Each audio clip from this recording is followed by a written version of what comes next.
Le podcast est propulsé par Popeyes Supplément. Encore une fois, je vous présente un produit que j'utilise, puis ce sont les multivitamines de chez Popeyes que j'adore. La marque, c'est Progressive. Il y en a plein de multivitamines. La difficulté, c'est pas d'avoir tous les nutriments que tu as besoin, c'est d'être capable de bien les assimiler dans ton corps, de pas juste s'en débarrasser à travers l'urine quand tu vas à la salle de bain.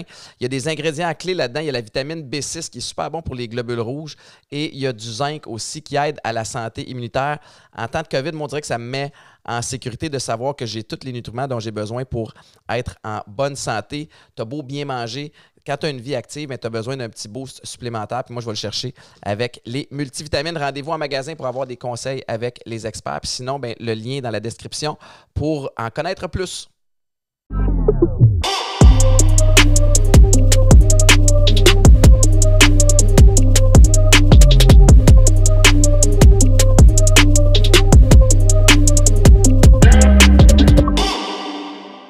Bienvenue tout le monde à Chiller chez Boulet. Super content d'être ici aujourd'hui. Je vous rappelle, Chiller chez Boulet, disponible sur toutes les plateformes. Je le dis à chaque fois, mais c'est super important parce que ça nous aide à pouvoir continuer d'avoir un show puis de booker des invités de qualité comme c'est le cas aujourd'hui. Ce que j'aime de ce show-là, c'est d'avoir la chance d'avoir une panoplie d'invités de toutes sortes de sphères différentes. Puis aujourd'hui, j'ai Laura Gabrielle Péramore avec moi.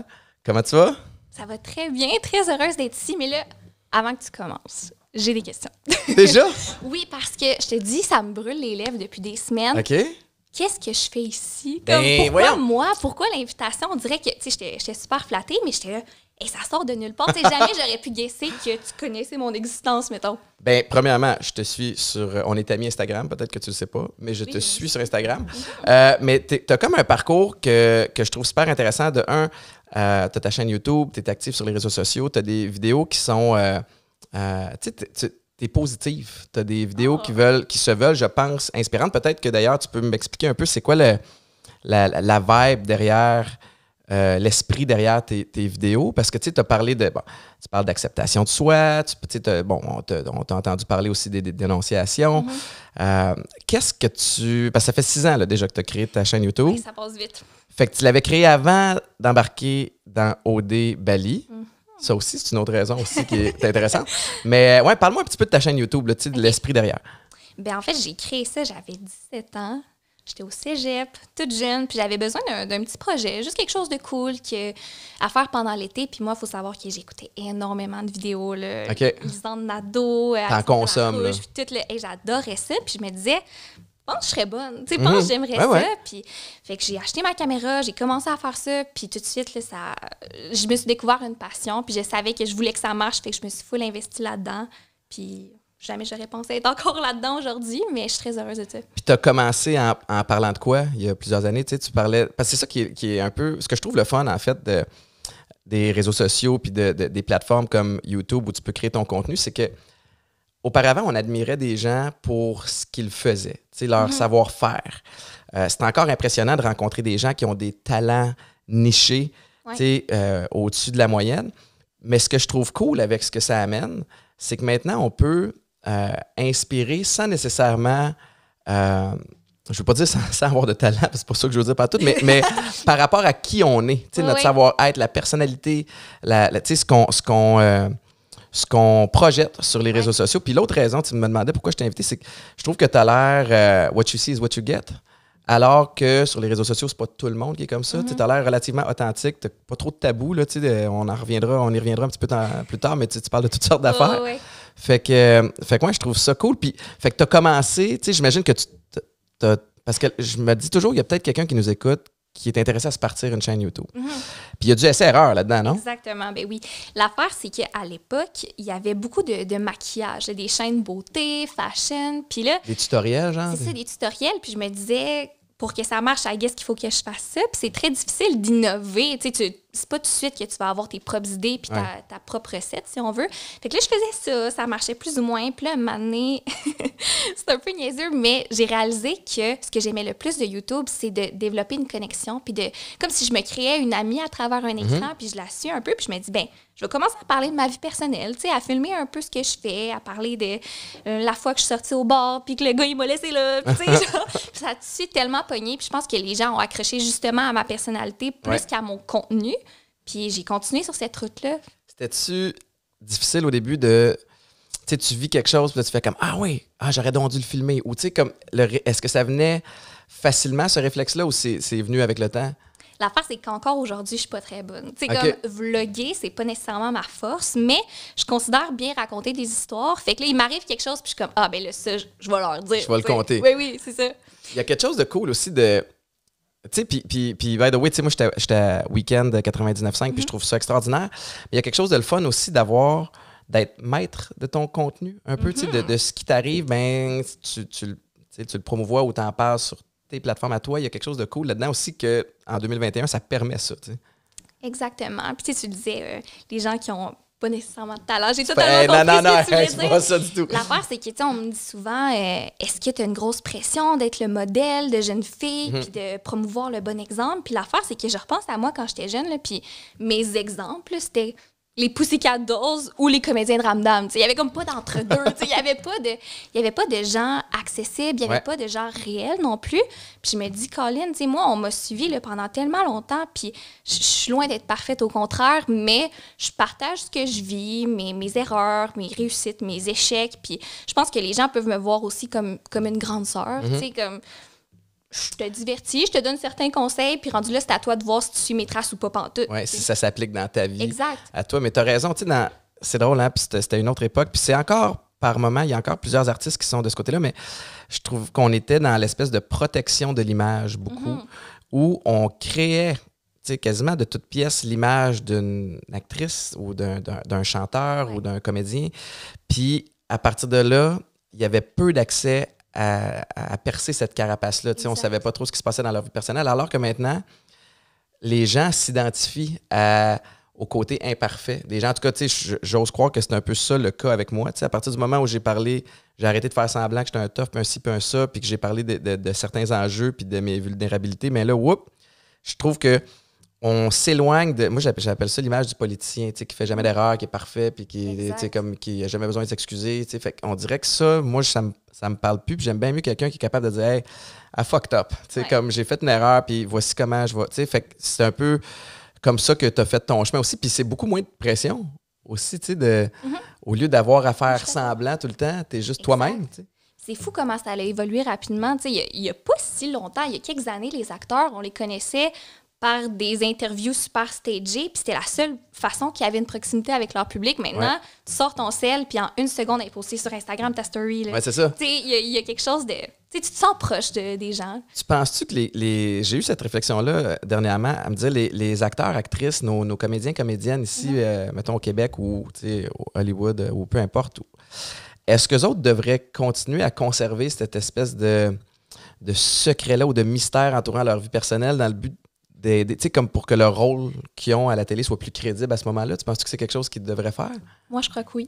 Ah oui, mais évidemment, c'est le choix de chacun, mais moins tu connais la personne, plus c'est facile de l'imaginer dans tel rôle. Il y a justement des gros influenceurs qui se tournent vers l'acting. Je pense à, je sais pas si tu connais Addison Rae, qui a son film sur Netflix en ce moment. Okay. C'est tellement difficile d'embarquer parce qu'on la connaît trop.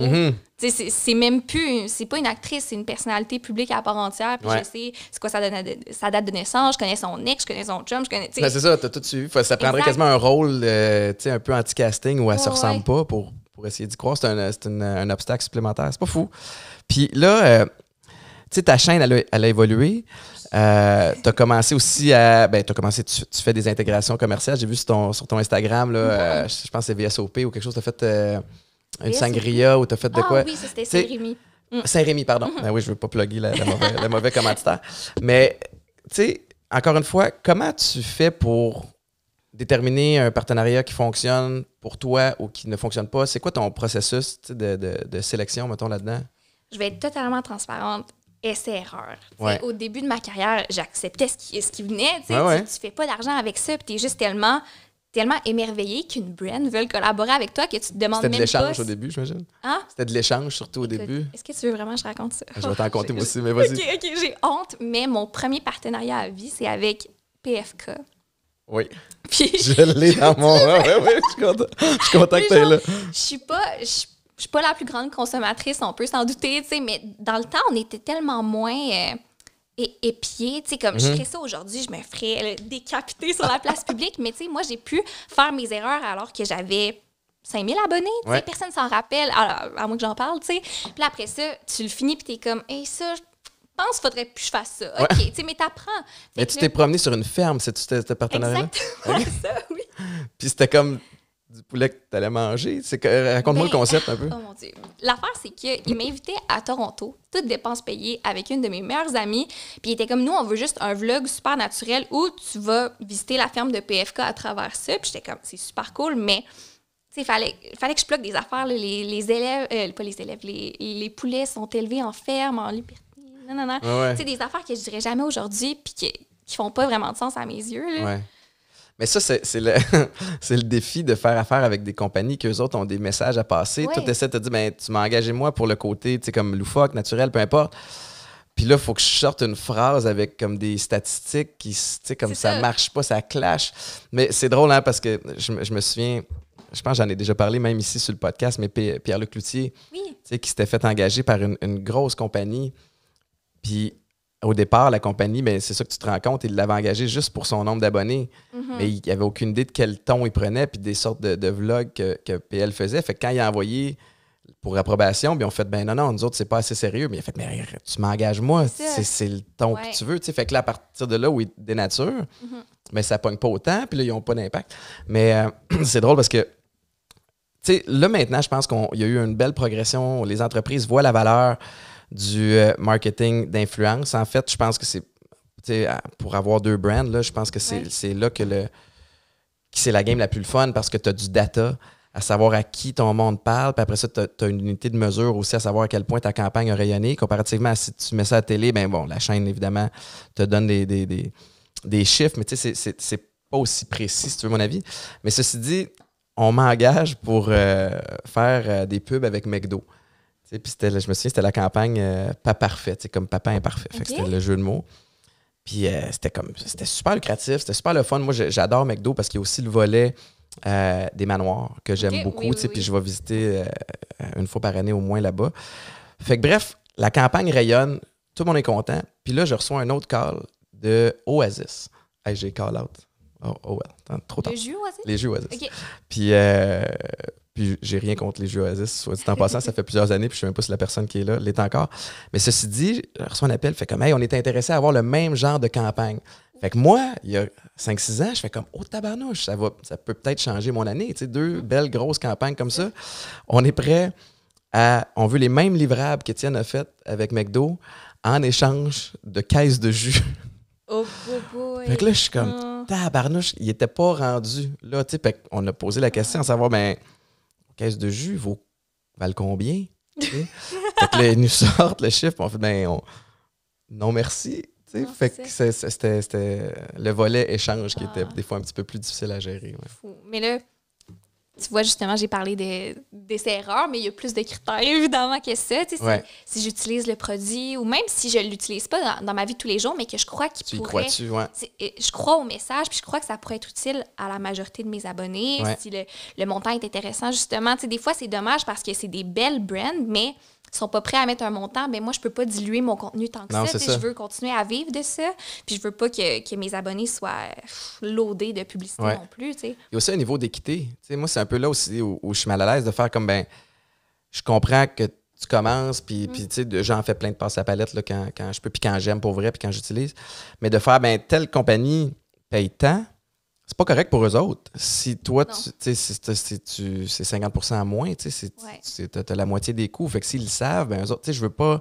Fait que t'as ce volet-là aussi de... Surtout considérant que tu te l'es fait offert, tu connais ta valeur. Tu pourrais pas accepter en bas de ça en considérant ça. Là. Effectivement. Qu'est-ce qui t'a donné le goût de participer à Occupation Double? Je venais juste de me faire crisser là par mon chum du moment. Puis j'étais là, hey, je fais-tu les auditions? J'ai fait pas, non. Puis moi, j'ai toujours trippé sur OD. Là. Quand j'étais jeune, je regardais ça. Je trouvais que ça avait l'air tellement cool. En plus, les voyages, etc. Mais il y a eu une grosse pause. Puis là, c'était le comeback. Mm-hmm. Et il me semble que j'ai le feel. Il me semble que ça ferait être le fun. Puis je me suis juste pointée aux auditions. Ça s'est super bien passé. Mais, tu sais, j'étais jeune, là. Quand t'en parlais tantôt, tu me lisais les points, puis j'étais comme, c'est toujours, ça me rend toujours un peu mal à l'aise de parler de ça parce que je me considère vraiment différente de la fille que j'étais à OD. Puis j'ai grandi à travers ça. Mais c'est une expérience, puis il y en a qui, tu sais, il y en a plein qui sortent de là. Puis qui font des bonnes affaires. Tu sais, je veux dire, Catherine Peach, PH Quentin, t'en as toutes sortes. Écoute, la liste est longue, mais. Puis ça a pas duré super longtemps, hein, me semble, cette aventure-là? Ou... Non, à peine une semaine. OK. Mais t'es-tu rendu à Bali? Oui. Je me souviens plus. OK. Ah ouais. Fait que t'as-tu été capable de ressortir quelque chose de ça? Bien, l'affaire, c'est qu'on s'embarquait là-dedans là, avec une naïveté énorme. Jamais on aurait pensé ressortir avec des 100 000 abonnés. Là. C'était pas ça dans le temps. Fait que ça a été une grande surprise. Puis je pense que dans le temps, je voyais ça comme un immense échec là, d'être resté une semaine, mais je me dis c'est quand même positif parce qu'on m'associe plus tant que ça à Occupation Double. Non, c'est ça. Mais je pense que j'étais allée chercher justement une belle communauté de gens qui connaissaient pas nécessairement YouTube, qui se sont dit je vais aller la suivre, puis qui sont avec moi encore aujourd'hui. T'sais. Ça a-tu été un point tournant pour ton niveau de popularité? Puis totalement. Ah oui, hein? Totalement, parce que faut savoir que moi, j'étais en technique au cégep quand j'ai décidé de faire Occupation Double, ce qui fait que je pouvais pas me réembarquer à l'hiver. Il fallait que j'attende vraiment 1 an. Fait que là, je me suis dit, pas le choix, je mise tout sur mes vidéos. Puis c'est là que je me suis rendu compte que, OK, comme j'aime vraiment ça faire ça, j'ai beaucoup de campagnes, je peux vivre autant financièrement que... Parce que j'aime ça. Fait que ça a été... je suis jamais retournée à l'école après ça. Wow, quand même, hein? Quand même. Puis t'étais en technique en quoi? En assurance service financier. Ah, OK. Puis là, t'as-tu quand même gardé un peu d'intérêt pour les finances ou... Non. Tu vois, j'y pense là, à retourner à l'école, peut-être, éventuellement, mais c'est pas ce domaine-là qui... Puis, OK, fait qu'explique-moi, mettons, là, parce que je trouve ça quand même fascinant, tu sais, de savoir que tu vis de ça. T'as 23 ans? 24. Je viens juste d'avoir 24. Bonne fête en retard. À quoi ça ressemble, mettons, une journée typique ou une semaine typique? Parce que j'imagine que d'une journée à l'autre, c'est pas pareil, mais tu sais, t'as le processus d'idéation, après ça, c'est la création-production, puis après ça, c'est tout le... Tu sais, mais ça se passe comment pour toi? Ben, je me garde une journée dans la semaine là, pour filmer, ça, c'est sûr. Puis même si la vidéo dure 10 minutes, moi, c'est comme un gros processus que j'ai pas le goût d'avoir quelque chose de prévu l'après-midi puis d'être rushé le matin. Comme j'aime ça me préparer, comme sortir tout mon équipement, faire mes petites affaires. Puis là, ça, c'est dédié au tournage. Après ça, je prends quelques jours pour faire le montage. Puis tout dépendamment s'il y a des collaborations, ben je vais essayer d'intégrer ça. Comme là, ici, on est lundi, je suis là parce que je fais mon horaire. Fait que je voulais y faire une place. Puis c'est ça, c'est vraiment cool parce que les semaines ne se ressemblent pas nécessairement. Tu fais ton montage toi-même? Oui. As-tu l'intention, dans l'espèce de croissance, de peut-être à un moment donné intégrer une équipe? Ou Jamais. Jamais. Tu veux tout faire tout seul, hein? Mais c'est bon? Mais l'affaire, c'est que non seulement j'ai de la misère à déléguer, exactement, mais quand je filme, là, je suis tellement tout croche. Là, je me répète, on dirait que jamais je voudrais que quelqu'un voit le footage raw de moi. C'est trop gênant. Les fait que je préfère là. le faire moi-même. Il y a... tu sais, j'ai oublié de faire... Je voulais faire un petit aparté tantôt quand on parlait des réseaux sociaux puis d'Occupation Double. T'es quand même... Tu sais, t'es quelqu'un qui prône le positivisme, tu sais, des bonnes vibes. Tu reçois-tu quand même du backlash, des fois des commentaires plus négatifs? Oui, bien, en sortant d'Occupation Double, ça a été, là, ça pleuvait, les commentaires négatifs. Puis ça a été super dur à encaisser, je dois le dire. Là. Puis je pense que ça joue encore sur ma confiance en moi parce que, tu sais, toute ma vie de jeune adulte, je l'ai vécue sur les réseaux, avec tout le monde qui me connaissait un peu, à penser à mon image, puis tout ça, je trouve ça un peu dommage. Mais là, en ce moment, c'est vraiment moins pire. Là. Comme je sens que j'ai bâti une communauté de gens qui me suivent depuis longtemps puis qui m'apprécient. Mais c'est sûr que de temps en temps, tu sais, mettons, le podcast va sortir, ça se peut que j'aille pas voir les commentaires. Parce que c'est pas ma plateforme à moi, puis on sait jamais. Des fois, j'ai de la misère à dormir le soir quand j'en lis un qui vient me chercher. T'es-tu le genre, puis je te juge pas parce que je suis comme ça aussi des fois. Ben, en fait, ça va dépendre des périodes de l'année, mais tu vas recevoir comme 99 commentaires positifs, puis un plate, puis tu sticks sur celui qui est plate. Ben oui. Comment, comment tu le gères ou comment devrais-tu les gérer, ces commentaires-là? Parce que c'est comme c'est drôle, c'est un débat, puis j'en parle souvent avec ceux qui sont actifs sur les réseaux sociaux parce que c'est quelque chose qui revient, puis c'est quelque chose qui me dérange, mais malheureusement, j'ai pas l'impression que c'est quelque chose qui va s'en aller. Non, c'est plus. Ça va juste continuer de s'empirer, particulièrement en temps de pandémie. Puis là, comme on ressort de là, mais il y a plein de... Les gens sont écœurés là, de toutes sortes d'affaires, fait qu'ils vomissent leur haine sur les réseaux sociaux. Comment tu devrais gérer ou comment quelqu'un devrait gérer ça? Je sais pas si j'ai énormément de conseils à donner parce que ça fait 6 ans puis ça m'affecte encore. Puis l'affaire, c'est que je crois fondamentalement que l'humain n'est pas fait pour savoir ce que tout le monde pense de lui. À la base, là, on le saurait pas. Tu fais juste vivre ta vie. Puis... Mais je dirais que mon chum, il m'aide full là-dedans parce que c'est quelqu'un de très, très rationnel. Puis là, je suis comme, oh mon Dieu, on m'a trashé aujourd'hui. Il est comme, qu'est-ce que t'as reçu? Par combien de personnes? Là, il me pose des questions, il creuse un peu. Puis comme, hey, c'est pas super que ça, tu sais. Puis...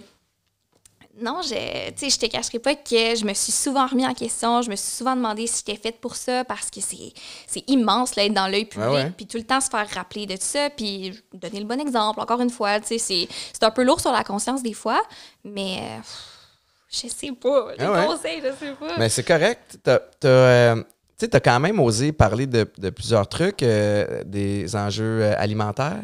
Oui. Aussi, t'en as parlé.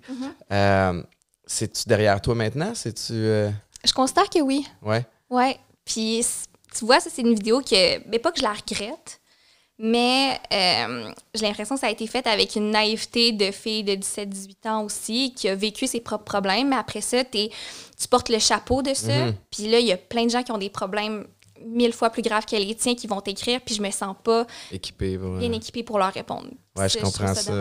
Avec tu sais, moi, quand j'ai annoncé que j'avais des enjeux avec les dépendances, avec l'alcool et la drogue, même affaire, tu sais, tu le fais un peu pour t'en libérer. Tu dis peut-être que ça peut... Il y en a qui vont s'identifier à ça. Puis là, il y en a évidemment qui s'identifient, il y en a que ça rejoint. Fait que tu commences à recevoir des messages, des tonnes de conseils. Puis, tu sais, moi, ce que je fais, en fait, c'est que j'essaie toujours de dire, ben voici ce qui a fonctionné pour moi. Ça veut pas dire que c'est la formule pour tous ou pour toutes. Puis, tu sais, voici le numéro d'une ressource, une maison Jean-Lapointe, Village-Nassé à Québec. Fait que, est-ce que, tu sais, comment tu jongles avec ça? Est-ce que tu les lis? Est-ce que, tu sais, parce que moi, je vais être bien honnête avec toi, puis ça va être plate, parce qu'autant je tripe sur la proximité que j'ai avec les gens, autant souvent, je les lis pas. Parce que je trouve que je ne suis pas thérapeute et des fois, je suis pas équipé pour le gérer pour moi-même. Tu sais, dans le sens où, à un moment donné, si à tous les jours, je lis des messages comme ça, veux pas, ça me replonge toujours dans les mauvais souvenirs. Exact. Puis tu essaies de tourner la page aussi, tu sais, puis c'était pas nécessairement mon objectif de vie d'être le porte-parole des alcoolos, tu sais. Fait que, comment tu gères ça? Mais tu vois, c'est dommage à dire parce que moi aussi, je réponds pas à tous mes messages. Parce que, justement, tu sais jamais sur quoi tu vas tomber, puis en une seconde, ça pourrait gâcher ta journée, tu sais. C'est fou de ça, puis... Tu sais, l'affaire, c'est que si tu commences à y répondre, t'arrêtes jamais, là. T'es toujours là-dedans, il n'y a jamais de pause. Puis surtout que quand ta job, c'est ta vie, ben t'es tout le temps un peu là-dedans. Tu sais, je dis toujours, j'ai l'impression que je travaille jamais, mais que je travaille tout le temps. Je connais le feeling. Exactement. Puis ça vient avec une pression aussi, tu sais. Encore une fois, quand je reçois un message d'une maman qui s'inquiète ou de quelqu'un qui rush, tu sais, puis bon, puis j'essaie de répondre des fois de temps en temps, mais... En même temps, souvent, quand je regarde mes messages Instagram ou Facebook ou peu importe, je regarde ça rapidement.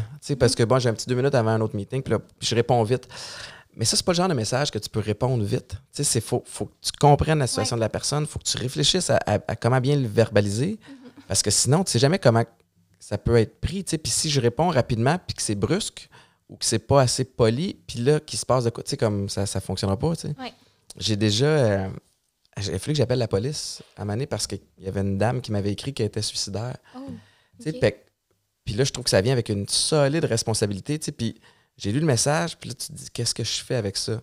C'est peut-être juste un appel à l'aide, mais what if? Puis là, tu passes comme une couple de minutes au téléphone. Après ça, il te rappelle, parce que c'était comme la personne contact. Puis c'est un peu weird à faire parce que monsieur l'agent, j'ai aucune idée c'est qui.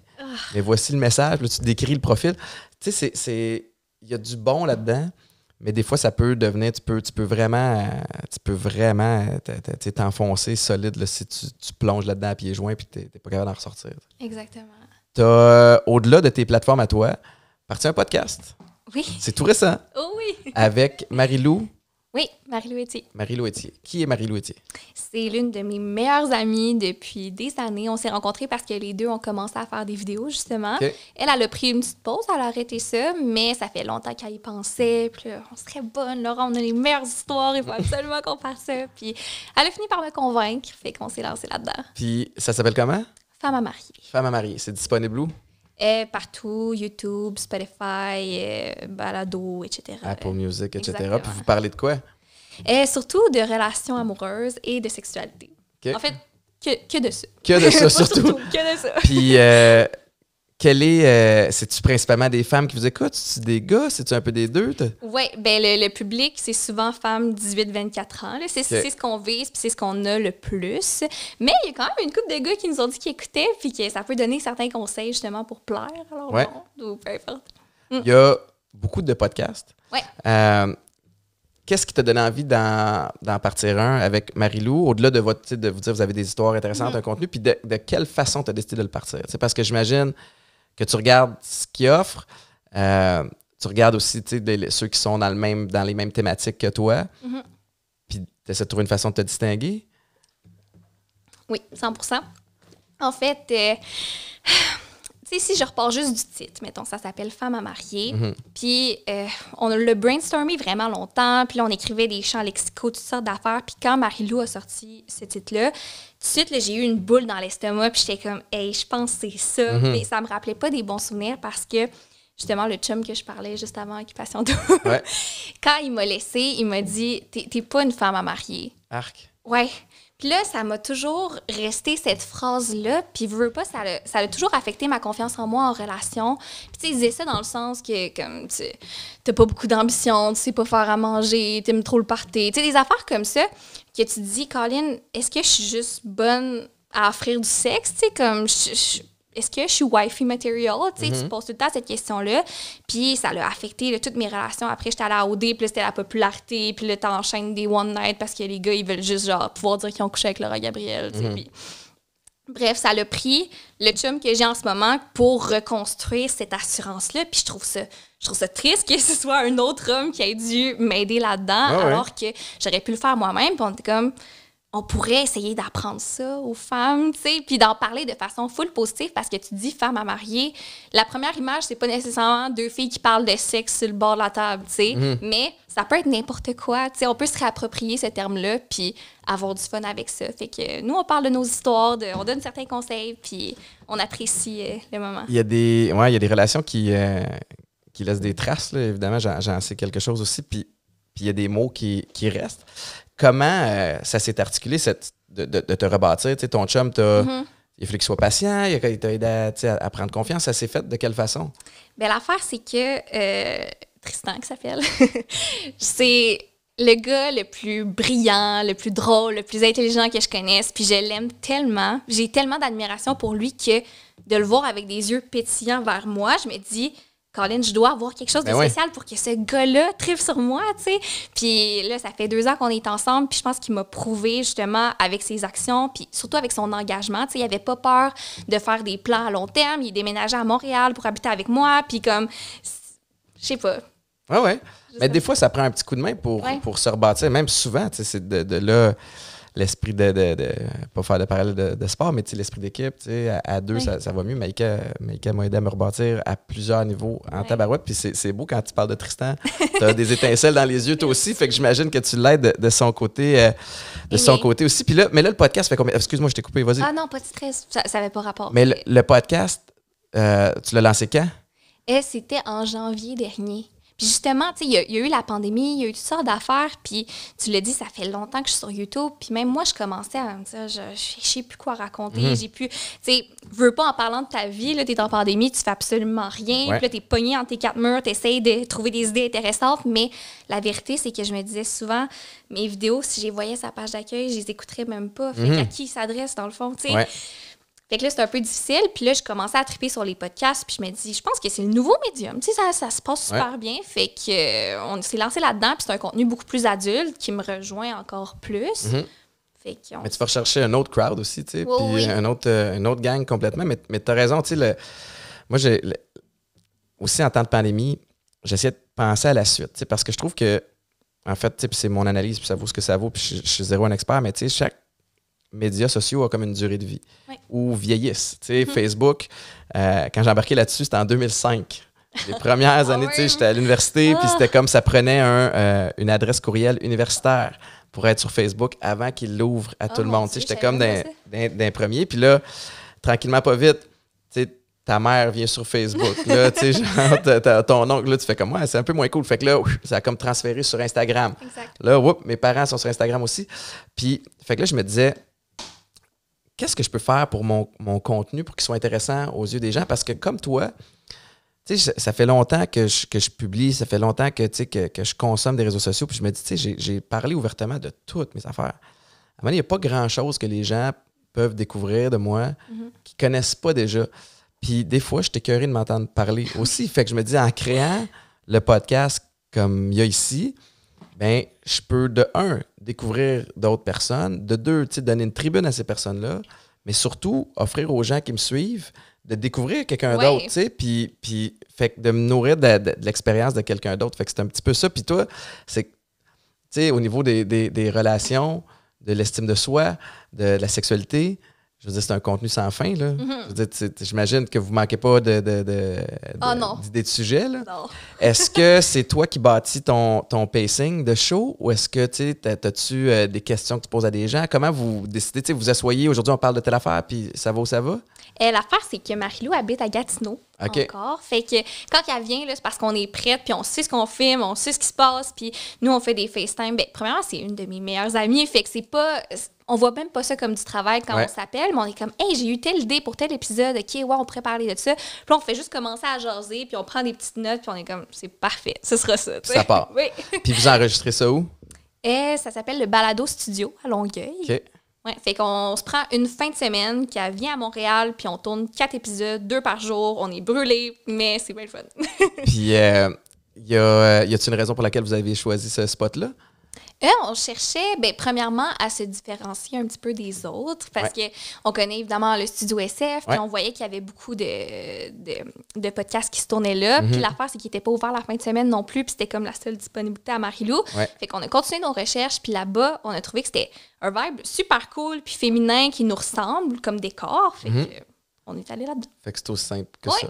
Il y a, tu sais, tu l'as dit, il y a beaucoup de podcasts. Mais en fait, il y a beaucoup de gens qui partent des podcasts. Je ne sais pas s'il y a beaucoup de podcasts qui perdurent, parce qu'il y a quand même un défi de constance qui va avec ça. Puis je pense que c'est ceux qui sont le plus constants qui réussissent à toffer puis ultimement à scorer en termes de popularité. Est-ce que vous êtes fixé comme un objectif je ne vais pas dire de popularité ou de temps, mais est-ce que vous avez un plan par rapport à ça? Bien, pendant très, très longtemps, moi, j'ai fait une vidéo par semaine. Puis certains visent ça pour leur podcast, mais nous, on a toujours su que ce serait irréalisable, considérant qu'on n'habite même pas dans la même ville, puis qu'on veut toujours que le contenu soit super pertinent, puis cool, tu sais, et différent. Fait qu'on se mettait pas la pression de ça. On le fait par saison. Une saison, c'est 8 épisodes. Fait que c'est super, tu sais, ça passe super vite. Puis nous, on a déjà écrit les épisodes quand ça sort. Puis là, c'est saison 1? On vient juste de finir la 2. Wow! OK. Ouais. OK, il va falloir que j'ai du rattrapage à faire. Il y a... je veux ton avis, puis je sais que tu l'as donné, mais comme tu fais partie de celles qui, avec raison, prônent l'acceptation de soi, toutes sortes de body types, d'être bien dans son corps, on est quand même dans une période où Instagram, il y a toutes sortes de filtres. Maintenant, il y a des applications aussi pour modifier comme tes photos. C'est comme si tu avais une maquilleuse à temps plein. Moi, je serais capable de me mettre des cheveux, puis comme ça se peut pas, là, je pourrais changer ma teinte de peau. Fait qu'est-ce que tu penses de tout ça? J'ai fait une vidéo là-dessus récemment, justement, ça tombe bien parce que jamais je pensais avouer ça ouvertement, mais j'ai utilisé ça pendant longtemps, là, parce que tu deviens tellement difficile avec toi-même puis tu veux projeter justement la meilleure version de toi, même si je considère être honnête. On dirait que YouTube et Instagram, ça a toujours été vraiment différent pour moi. Sur YouTube, ma personnalité shine, on apprend à me connaître en profondeur versus Instagram, c'est le paraître. Instagram, c'est une photo. C'est rapide aussi. Exactement. Tu attires l'attention en moins de temps. Tandis que ceux qui vont sur YouTube, qui tapent Laura Gabrielle, ils ont envie de voir ton contenu, fait qu'ils vont rester. Alors qu'Instagram, c'est que tu scrolls, puis là, tu popes à un moment donné, puis il faut que as réussi à capter les gens. Ça commence là, de façon tellement sournoise, justement, comme aujourd'hui, j'ai un bouton, mais il est jamais là, ça compte pas, je peux l'enlever. Puis là, après ça, t'es comme, il me semble que mes dents, là, ça sort mal aujourd'hui, je vais y blanchir juste un peu. Puis là, après ça, tu changes plein d'affaires, puis il est trop tard, t'es pogné dans cette roue-là, puis t'es mal à l'aise de publier une photo pas éditée. Puis ça m'a pris de le dire pour arrêter de le faire. Ouais. Parce que là, j'étais comme, c'est sûr, maintenant ils le savent, fait qu'ils vont me checker.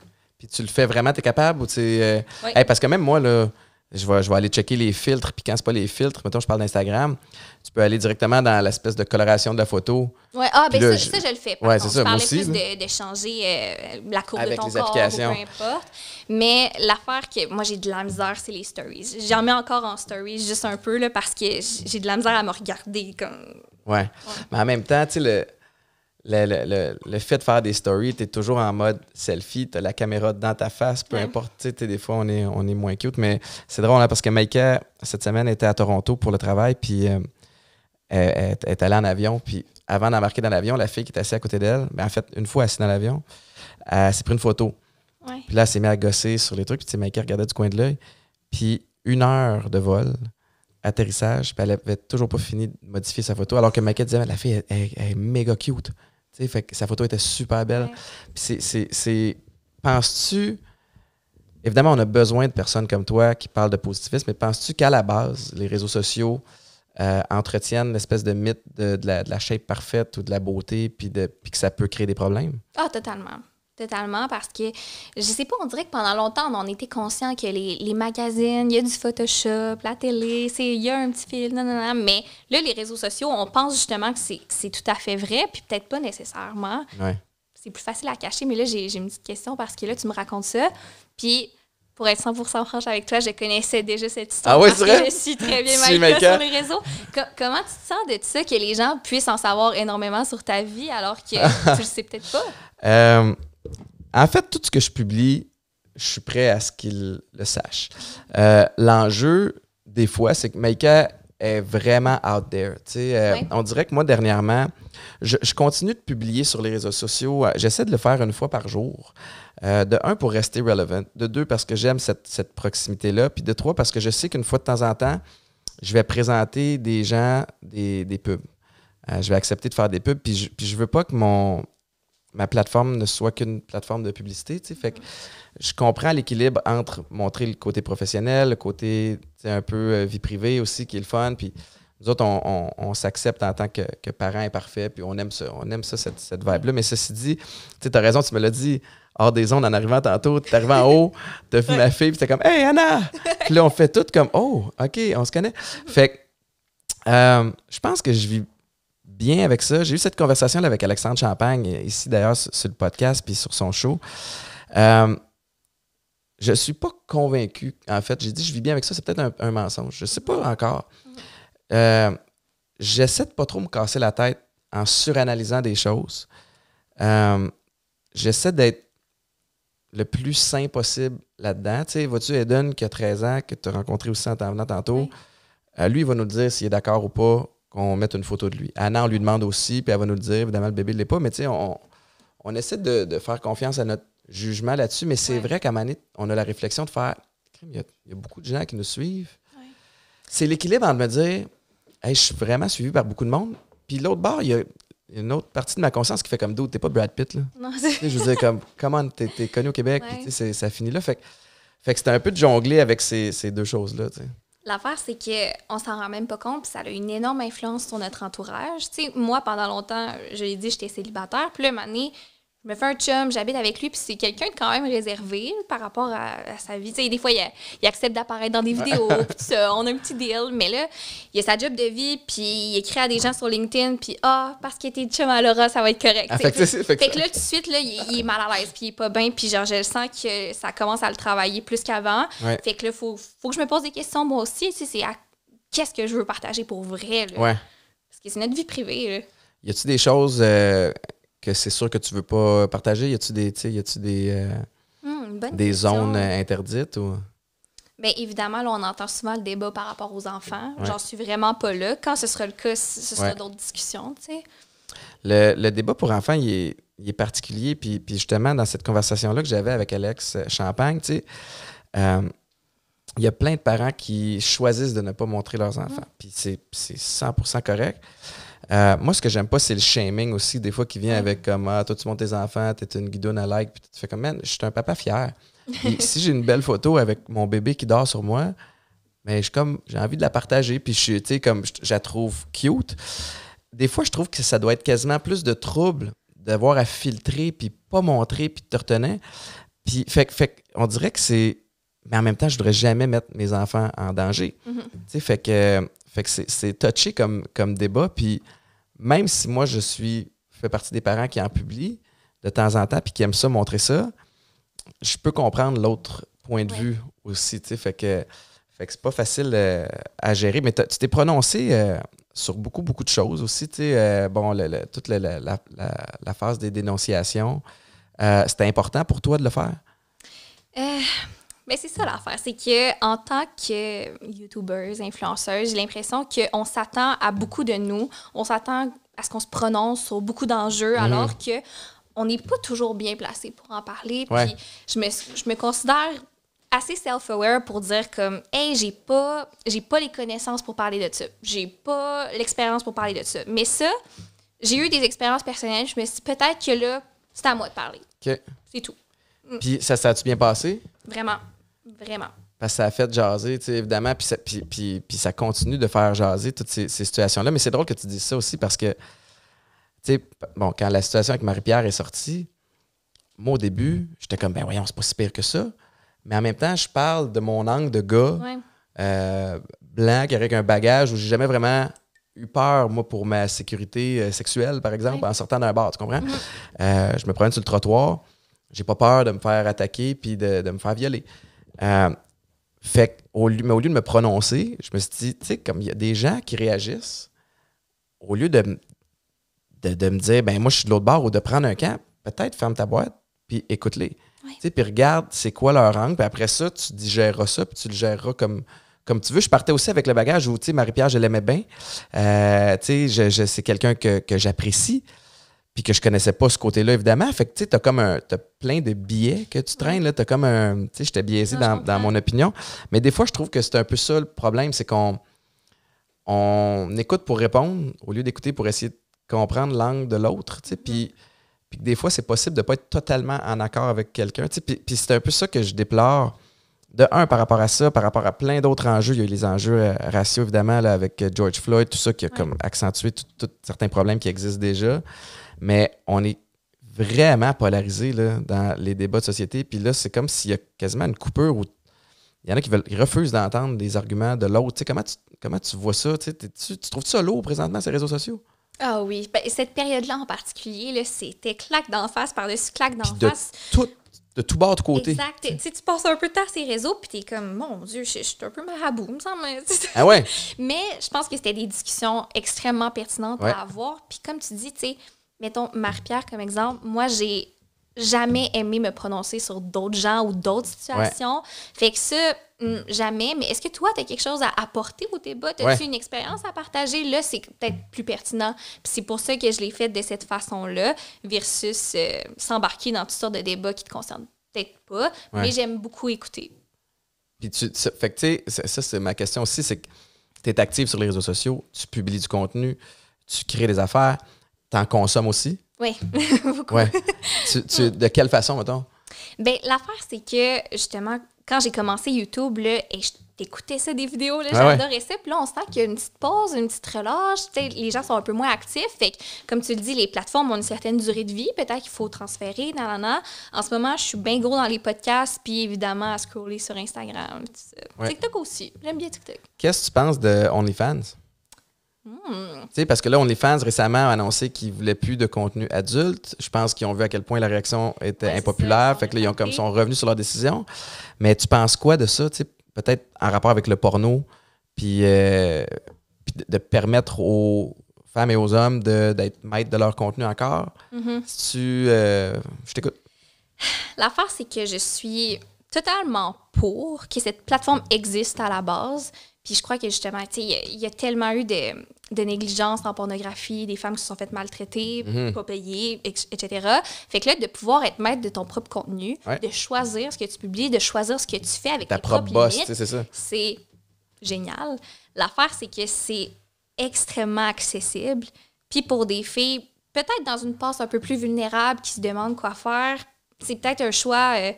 je veux pas dire facile, mais tu sais, mettons, j'ai souvent dit, je suis reconnaissante qu'OnlyFans n'avait pas existé quand j'avais 18 ans. Parce que, tu sais, tu sors d'OD, tu te cherches beaucoup, t'es d'un party, puis tout, puis on me dit, tu pourrais peut-être faire des milliers de dollars en prenant juste quelques petites nudes de toi. Je l'aurais sûrement fait, je sais pas, je peux pas me remettre à cette place-là, mais en ce moment, à 24 ans, je regretterais d'avoir fait ça. Oui, parce que ça reste. Ben oui, c'est ça. Ce qui est publié là, exactement. Je connais pas tous les dessous de ce que tu signes, mais d'habitude, do you agree to the, puis là, tu cliques oui sans troller. Mais non, t'as raison, tu sais, puis j'avoue qu'il y a un côté où, écoute, quand on entend parler d'OnlyFans, on entend aussi parler des chiffres qui viennent avec, puis des contrats, puis des sous. Tu sais, je pense à Hélène, je sais pas quoi, de Lucam, Boudreau, de Lucam. Tu fais comme, mais attends une minute, elle a fait ça. Fait que c'est certain que pour quelqu'un qui est un peu, peut-être plus jeune, plus fragile, ça peut peut-être être source de motivation au lieu que ça soit seulement une alternative à la porno. Mais moi aussi, il y a quelque chose que je trouve le fun là-dedans, puis je suis pas un abonné, j'ai pas non plus de page OnlyFans, j'ai pas l'intention d'avoir, mais de me dire, c'est sécuritaire. Ouais. La personne décide où elle arrête, jusqu'où elle est prête à aller, où il est prêt à aller. Puis c'est pas mal mieux que toute l'exploitation dont on en entend parler. Tu sais, moi, je co-anime, comme tu sais, Week-end, on passe en même avec Mélanie Ménard. Puis Mélanie avait animé un show qui s'appelait Classé 3X, tu sais, puis à quel elle a vu tous les dessous de la porno. À quel point ça peut être complètement malsain, puis malsain particulièrement pour les femmes. Mais, fait que c'est pas dans ton objectif d'avoir des discussions, mettons, là-dessus, dans des sujets qui sont plus polarisés, mais quand ça vient, ça vient. Ça dépend. Tu vois, OnlyFans, je l'ai abordé dans le podcast, par exemple, parce que ça avait sa place, puis parce que les gens qui écoutent ça sont prêts à entendre ce genre de discussion-là. Ouais. Mais en général, j'aime rester dans le divertissement. J'aime rester dans le positif. Dans le léger, un petit peu. Exactement. Puis ces conversations-là, ça veut pas dire que je les ai pas. Je les ai dans ma vie privée, je les ai avec mon chum, avec mes amis, mais je ressens pas le désir de partager mon opinion sur beaucoup de choses. C'est à la place publique. Ouais. Comme ça. Est-ce que... quel est t'as-tu un plan pour la suite dans ta carrière? T'as-tu des objectifs? T'as-tu, à quoi ça va ressembler? C'est drôle que tu me parles de ça parce que là, pendant longtemps, j'ai voulu faire de la télé. OK. Mais comme tu le sais probablement, les médias traditionnels ont un certain dédain envers les influenceurs, envers les créateurs numériques, etc. Puis c'est un milieu assez restreint, assez exclusif. Puis pendant tellement longtemps, j'ai essayé, puis j'ai poussé, j'ai voulu ça, même en agence. Je suis comme, hey, tu sais, s'il y a des opportunités télé, non, j'aimerais tellement ça parce que j'adore m'exprimer. Puis je sens que j'ai une belle personnalité, que j'aurais quelque chose à apporter sur un projet. Mais je suis tannée de parler de moi, puis je suis tannée de tout faire toute seule. On dirait que j'ai le désir d'aller vers des projets justement plus grands que moi. Oui. Mais... Puis quand tu dis faire de la télé, ça serait-tu de l'animation ou peut-être jouer la comédie? C'est ça l'affaire, c'est que je tripe sur tout ce qui est animation. Ouais. Par contre, j'ai passé des soirées de temps à essayer de regarder les CV de plein de personnalités publiques que j'aime. Puis Colin, ils ont toutes fait soit le conservatoire ou soit l'école de l'humour, qui est comme deux branches qui m'intéressent pas du tout. Puis je vois des animateurs qui ont souvent justement fait beaucoup de comédie. Puis moi, je pense pas avoir de talent là-dedans, genre zéro, puis une barre. Je pense pas qu'on est en train justement de sortir des sentiers battus de plus en plus. Tu sais, moi, c'est ce que j'aime de cette période-ci, c'est que, puis dans plein de sphères, là, ce qui était le statu quo commence à être shaké. Tu sais, bon, auparavant, si tu voulais faire de la télé, il fallait que, bon, tu aies étudié là-dedans, il fallait que tu aies pris des cours, il fallait que tu aies suivi des formations. Alors que maintenant, je trouve que, justement, avec l'arrivée des réseaux sociaux, ça nous permet de découvrir plus de personnes. Ouais. Je pense entre autres à Anadé, tu sais, là, qui va animer l'île déserte. Là, je pense que c'est ça le nom de l'émission. Mais tu sais, t'as des opportunités qui sont offertes à pas mal de monde. C'est sûr que j'ai l'impression que ça dérange des gens, quand même. Oui. Ça m'amène, tu sais, je me suis pris une note pendant que tu parlais parce que je voulais pas l'oublier, mais tu sais, on dirait qu'on veut plus dire influenceur, influenceuse, on veut s'assurer de dire créateur, créatrice de contenu parce que influenceur, influenceuse arrive avec une connotation négative. Qu'est-ce que tu penses qui te dérange? Je crois que les gens voient notre succès comme étant instantané. Puis pour certains, ça l'a été. Mettons, sortir d'Occupation Double avec des centaines de milliers d'abonnés sans avoir travaillé pour. Puis même moi, je veux pas parler à travers mon chapeau parce que ça m'a énormément aidé, même si j'avais une grande passion pour ça avant.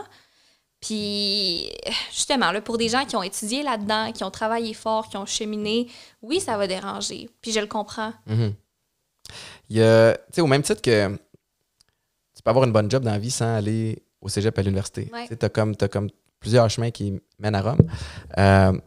Ton objectif, à part peut-être faire la télé, y en a-tu d'autres? Mais c'est ça l'affaire, j'ai jamais pas fini mon point dans le sens que ça a toujours été un objectif un peu lointain, mais ça me stresse tellement, puis je sais tellement pas par où me prendre, puis on me dit tout le temps que c'est des contacts, puis des opportunités d'affaires, puis à chaque fois que je veux faire un cours, j'essaye de m'informer là-dessus, je demande « ça vaut-tu la peine? » Non, j'ai haï ça. T'sais, personne n'aime ça, je suis comme « ben là, je sais même pas par quelle porte rentrer. » Puis je m'étais dit en janvier, si au bout d'1 an, j'ai pas de projet avec ça, tu vas retourner à l'école.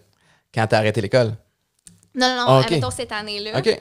Puis là, j'étais comme, OK, en quoi? Puis là, j'essayais de me poser des questions, puis tout ça d'affaires. Puis là, peut-être que ça va être un choc pour bien du monde parce que je n'ai pas parlé tant que ça, même à mes proches. Mais je trippe, entre autres, sur Maïka parce que le courtage immobilier m'intéresse full. Fait que là, j'ai su depuis un bout, vendre ou rénover, des questions, je suis bien là-dessus. Et j'étais un peu starstruck. Quand je l'ai vu, je m'attendais pas à ce qu'elle soit là. Elle va être contente d'entendre ça. C'est ça. Fait que là, je regarde ça soit pour l'hiver ou pour l'automne 2022. Puis l'affaire, c'est que c'est tellement un beau métier, puis c'est l'un des seuls métiers qui encourage la présence sur les réseaux sociaux parce qu'il faut que tu te bâtisses une clientèle. Puis je me dis, tout ce que j'ai fait dans le passé, ça pourrait me servir aussi, puis je pourrais continuer à partager juste différentes facettes de ma vie, puis peut-être pas à temps plein, peut-être pas me mettre trop de pression avec ça. Fait que... C'est un... Tu sais, puis je peux peut-être te parler de la... je suis pas courtier, mais ma vision en tant que conjoint d'une courtière, il y a beaucoup de psychologie là-dedans. Tu sais, parce que les gens qui vendent leur maison, c'est une émotion. Tu sais, c'est des souvenirs.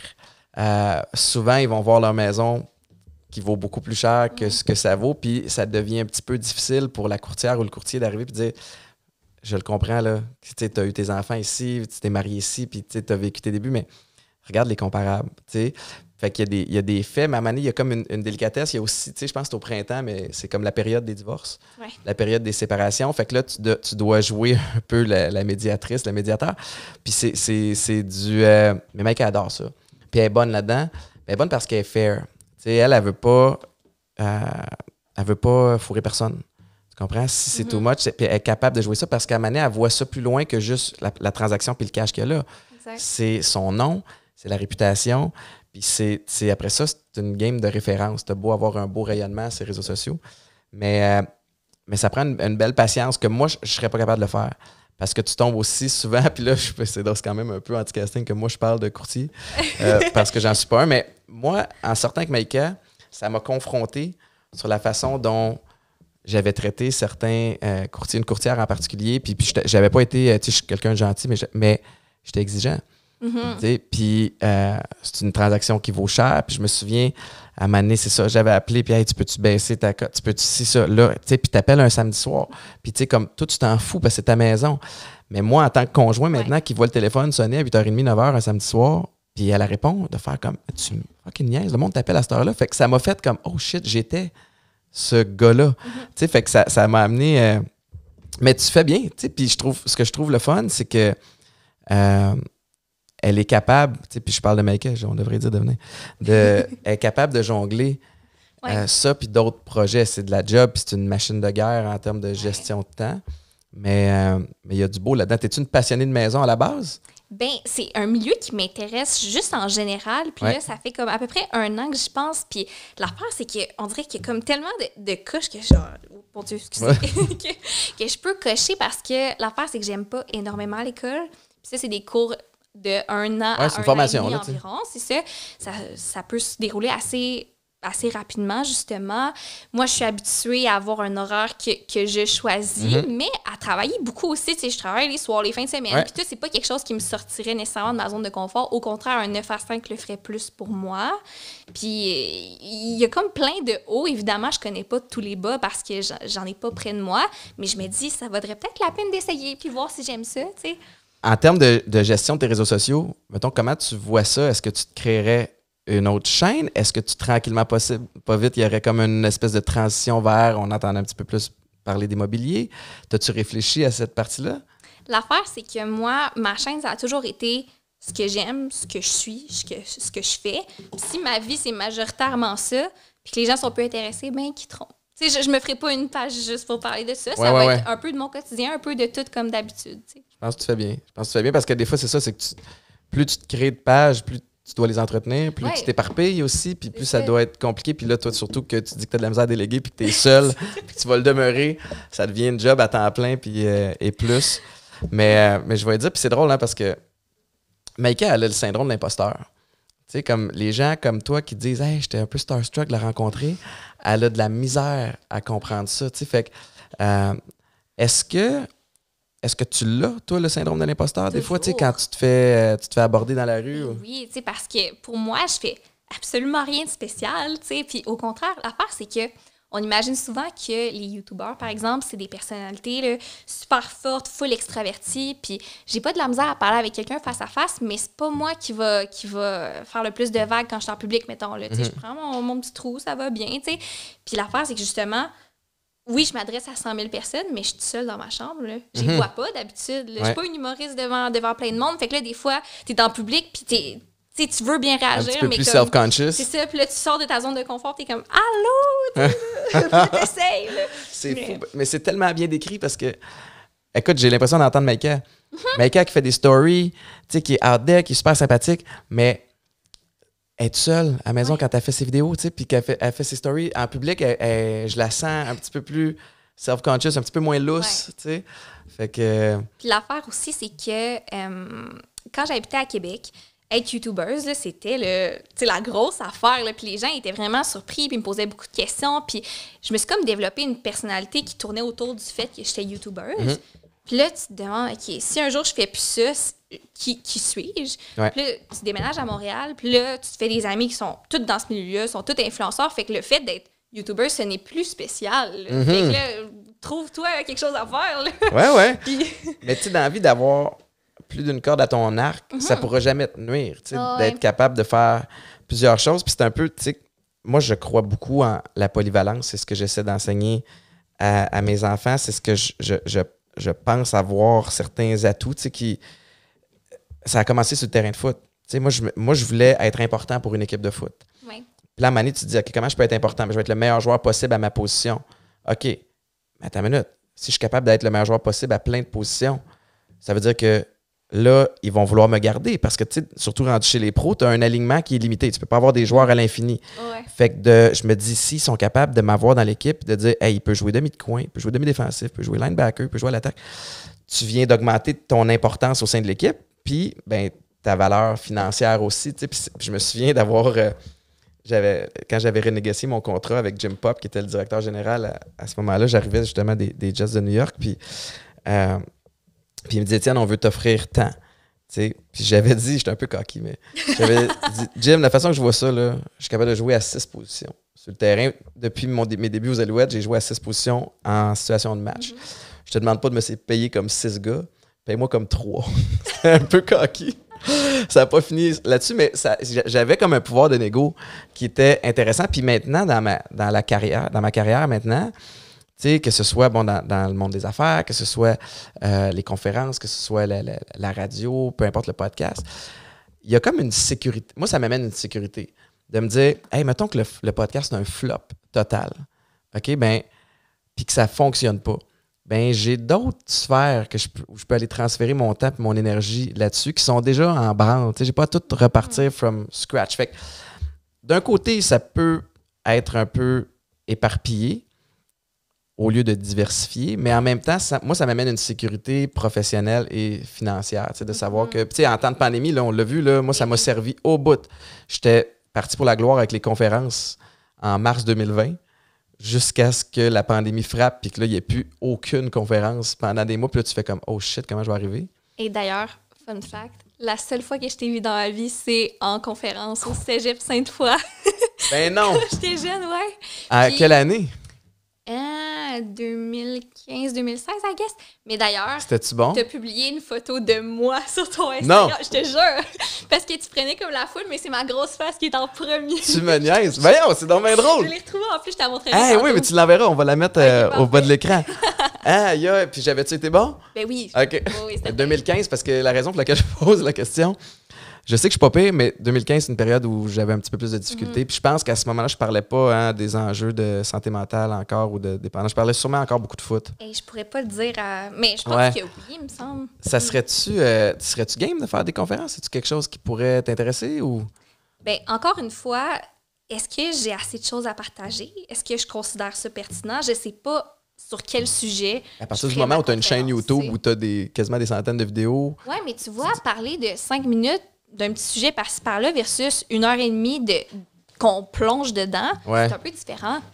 Mais tu sais, je pense que tu es t'es un beau modèle pour les gens, particulièrement peut-être les jeunes filles. Tu sais. J'imagine que c'est dans la crowd qui te suit le plus. Puis on en parlait tantôt, puis on n'est pas obligé d'aller là, mais tu sais, tu as dit que tu as eu des troubles alimentaires par le passé. Des fois, tu peux rejoindre des gens sans que tu sois nécessairement tombé complètement dans Ouais. ton bas fond avec ça, de dire « Hey, moi, j'ai eu des petits enjeux avec ça. » Tu sais, puis je suis pas en train d'essayer de te convaincre de faire une conférence, mais moi, la façon que j'ai vu ça, c'est que j'ai un contenu.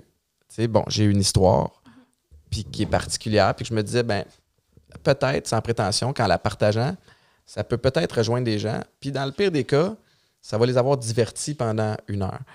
Ce contenu-là, tu peux le diffuser ou le propager sous toutes sortes de formes. Il y a, bon, les réseaux sociaux. Il y a les conférences live. Tu as peut-être un livre. Tu as peut-être une émission de télé. Mais ça reste le même contenu. Ouais. C'est juste une façon autre de le partager qui peut peut-être aller rejoindre d'autres gens. Fait que moi, c'était un peu ça l'esprit Je derrière. comprends. T'sais. Mais, Caroline, c'est dommage drôle. Tout Et est dans tout. Oui, j'ai une question. Justement, tu parlais de toutes sortes de projets. Est-ce que, parce que, en tout cas, de mon expérience à moi, là, je commençais, là, j'avais 17 ans, je disais, je vais essayer telle affaire, puis je suis personne, fait que si ça marche pas, c'est pas grave. Mais là, à un moment donné, tu réalises que tu as du succès, puis que si tu te plantes, il y a beaucoup de gens qui vont en être conscients. Est-ce que, en gagnant du succès, justement, partir des nouveaux projets, ça te stresse plus? Moi, on dirait que. Ben, premièrement, je travaille beaucoup en équipe. Fait que, mettons qu'on prend Atypique, mais. Délicieux, en passant. Merci, Oui. tu as pris le spritz. C'est drôle, je vais te conter l'histoire derrière ça aussi, mais en commençant Atypique, j'étais avec une distillerie qui score, là, c'est avec Ouais. la station Agrobiotech, Jonathan Robin et toute son équipe. Fait que, comme moi, si on me dit comment produire le liquide, le breuvage, comme c'est pas moi qui ai la recette, j'y goûte, puis on la peaufine ensemble, puis comme moi, j'étais plus évidemment impliqué au niveau du branding, puis de la promo, puis tout ça. Mais il y a le volet équipe. Oui, il y a une pression, mais je la trouve le fun, puis j'ai comme... Je veux pas dire que j'ai pas peur d'échouer, parce que ça me fait chier, parce que je suis un compétitif. Mais tu vas échouer à un moment donné. Ouais, c'est vrai. Puis si tu n'échoues pas, c'est simple, c'est parce que tu n'as rien essayé. Puis c'est facile de rire des gens qui se plantent. Mais ça veut dire que toi, pendant que tu ris de quelqu'un qui se plante, tu es assis sur ton steak chez vous à rien faire, qui te sort de ta zone de confort. Puis les chances sont que la semaine prochaine, tu vas être assis à la même place. Moi, j'ai une fixation qui peut être un peu problématique, mais j'ai envie de progresser dans la vie. Puis ça ne veut pas dire que j'aime pas ce que j'ai. C'est un espèce d'équilibre entre j'apprécie ce que j'ai puis j'en veux un petit peu plus sans que ça devienne maladif. Puis que si tu es comme ça, tu n'as pas le choix d'accepter qu'à un moment donné, tu vas te planter. À un moment donné, tu vas avoir l'air fou. Je pense être quelqu'un qui a beaucoup d'autodérision, puis je suis entouré de gens qui sont capables de me dire quand je commence à me prendre pour un autre. Puis, comme il y a tout ce volet d'entourage-là. Mais la vie, c'est du essai et erreur. Puis c'est de même que ça marche. Fait qu'à partir du moment où tu le réalises, ça veut pas dire que je veux me planter à tout bout de champ, mais si tu te plantes, c'est que tu avances. Puis là, c'est à toi de décider, je réessaye-tu la même affaire ou j'ajuste puis je repars plus intelligemment. T'sais. Fait que il y a tout ce volet-là de self-conscious. Puis je t'avoue que à partir du moment où tu es sur les réseaux sociaux, tu décides si tu as publié la vidéo, tu as l'air folle ou pas. mais quand tu essaies d'autres projets, des fois, c'est pas le cas. Puis tu sais, c'était la même affaire avec Édition 22, les sacs, c'était avec Groupe Bugatti. Puis je fais comme... Pour les breuvages, je me disais, je sais que je bois plus d'alcool puis que ça fonctionne. Des sacs, avant, j'étais sur la route tout le temps. J'essaie toujours d'avoir un petit côté stylé. Je me dis, mais les gens vont-tu embarquer là-dedans? En même temps, avec l'équipe, ça me sécurise, ça amène aussi une crédibilité, un professionnalisme, que je ne ferais pas semblant d'être une carte de mode. Là, je peux pas le designer moi-même, le sac. Fait que moi, je travaille beaucoup en équipe. Mais il a fallu que j'apprenne à déléguer aussi. Puis ça fait en sorte qu'aujourd'hui, je baigne dans des projets qui sont vraiment, vraiment cool. Mais ça se peut que je me plante. Je me souviens, j'avais essayé il y a plusieurs années avec mon ami Francisco Randez, qui est comédien puis qui fait plein d'affaires. J'avais essayé de jouer la comédie, mais des vidéos humoristiques qu'on avait tournées. Mais tu sais, l'humour, là, c'est touché parce que, tu sais, il y a un sens du timing. Il y a comme un delivery. Moi, je pense être quelqu'un qui est capable d'être drôle au souper puis avec des amis, puis j'aime ça puncher puis faire des blagues. Mais entre ça puis le faire à la télé ou dans une vidéo, il y a un montage aussi vidéo qui peut améliorer la situation. Fait que ça, je considère que je me suis planté là-dessus. Mais fuck it, je l'ai essayé. Puis à un moment donné, t'essayes puis tu fais comme, est-ce que je travaille vraiment fort pour devenir bon à ça ou j'essaie d'autres choses? Puis dans ce cas-ci, j'ai fait, je vais essayer d'autres choses. Puis justement, parmi toutes tes sphères professionnelles, que ce soit atypique, les conférences, les sacs, la télé, qu'est-ce que tu aimes le plus? Ton préf? Je t'avoue que Édition 22 et Atypique, là, depuis que j'ai lancé ça, ça fait un peu moins qu'un an, là, j'ai découvert comme le côté business que j'aime, puis je suis capable d'appliquer tout le côté compétitif, stratège, performance, compétition contre d'autres brands, mais maintenant dans un autre monde complètement. Puis je me nourris beaucoup pour Atypique, Jonathan Robin, pour Édition 22, Andrew Hatem, qui sont les boss des deux autres entreprises, pour voir comment ils roulent leur business. Fait qu'il y a un côté business, pour moi, qui s'est développé dans les dernières années. Fait que je trippe vraiment là, mais au niveau des coms, je capote sur ce podcast-là, mais je capote à faire de la radio. Puis j'aime encore faire de la télé, j'en fais beaucoup moins parce que moi, le dernier show que j'ai fait, c'était Les Naufragés de l'amour. Okay. Ça se passait sur un navire de croisière en Europe. Fait que m'a dit, dès que la pandémie est arrivée, c'était fini. Je sais pas si ça va revenir.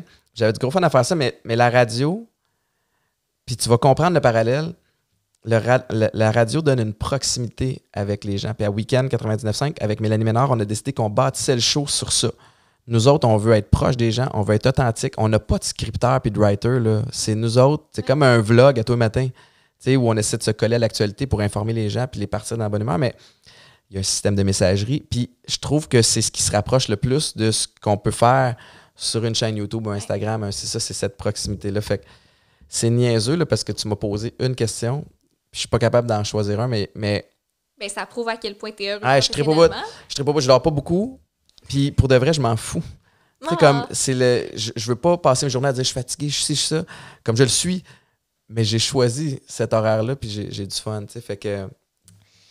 C'est beau de t'entendre parler comme ça parce que, tu vois, moi, autant que j'aime les réseaux sociaux, puis là, je suis ici pour en parler, fait que tant mieux. Mais j'ai toujours dit que ma valeur principale dans la vie, là, c'était le plaisir. Tu sais, moi, je veux avoir du fun dans la vie, je veux faire ce que j'aime, je veux triper, puis tout ça. Puis là, quand YouTube, ça a super bien marché, ben, je me suis jamais posé de questions, j'aime ça, je vais faire ça. Puis là, c'était pendant que, justement, toutes mes amies étaient aux études. Moi, justement, je n'ai pas de dette, là, j'empilais de l'argent, je faisais mes petites affaires. Puis là, tout le monde commence leur job de vie autour de moi. Mettons, mon chum, il a sa carrière, puis tout, puis de le voir revenir à la maison avec des étoiles dans les yeux, puis là, j'avais tel objectif, je l'ai atteint, c'est passé telle affaire, je suis comme...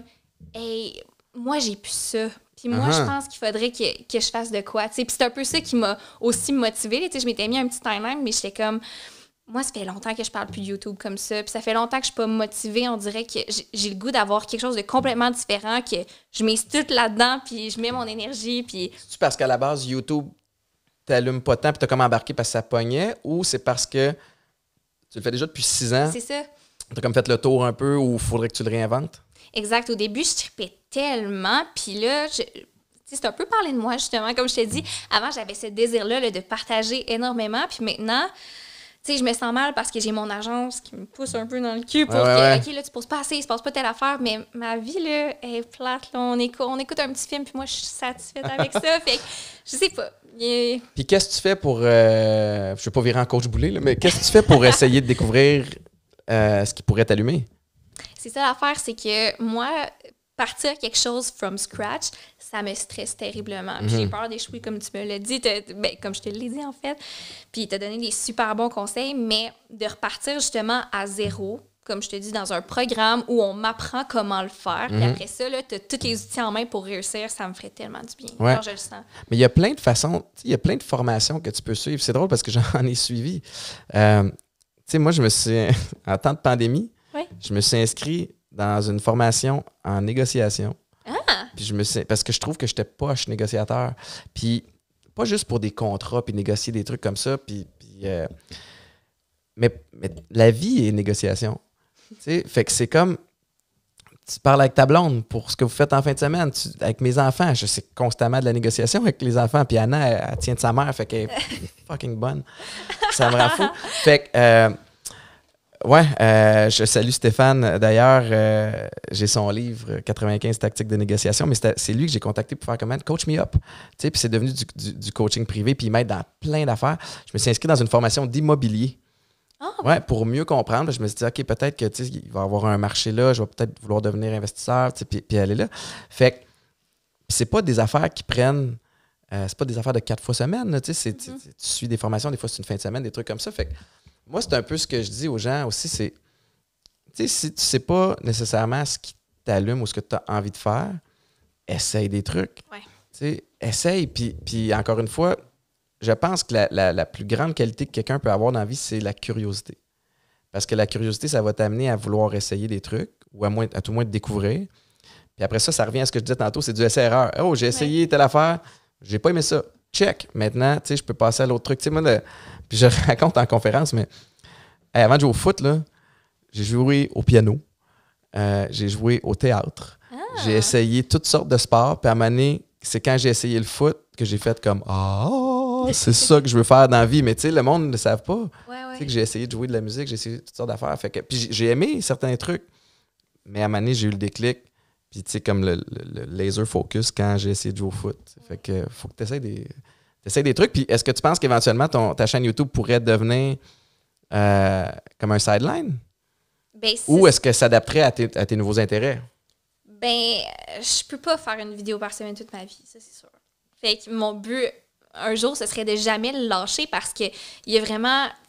Non seulement j'aime ça, mais je suis une personne tellement nostalgique. Puis pour moi, là, des souvenirs, là, comme d'avoir 6 ans de ma vie détaillés comme ça, là, c'est impressionnant, tu sais. Fait que, admettons que ce soit n'importe quoi, là, un déménagement, un mariage, whatever, tu sais, comme des beaux événements dans ma vie, c'est sûr, j'ai fait sûr, puis ça s'en va là, puis tout. Mais est-ce que ça va être mon quotidien comme je le fais en ce moment? Sûrement pas, tu sais.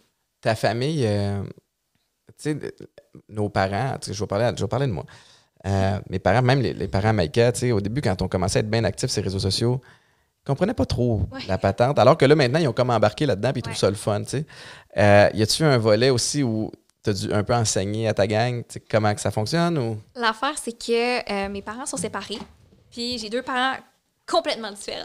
Comme mon père, ça a toujours été mon meilleur ami. On est comme ça. Mais tu sais, c'est un papa gâteau qui veut tout faire pour sa fille. Puis peu importe ce que j'ai commencé dans la vie, il a toujours été mon biggest fan. T'sais, encore aujourd'hui, il écoute toutes mes vidéos, toutes mes affaires. Puis lui, j'ai jamais eu à le convaincre. Il a toujours cru en moi.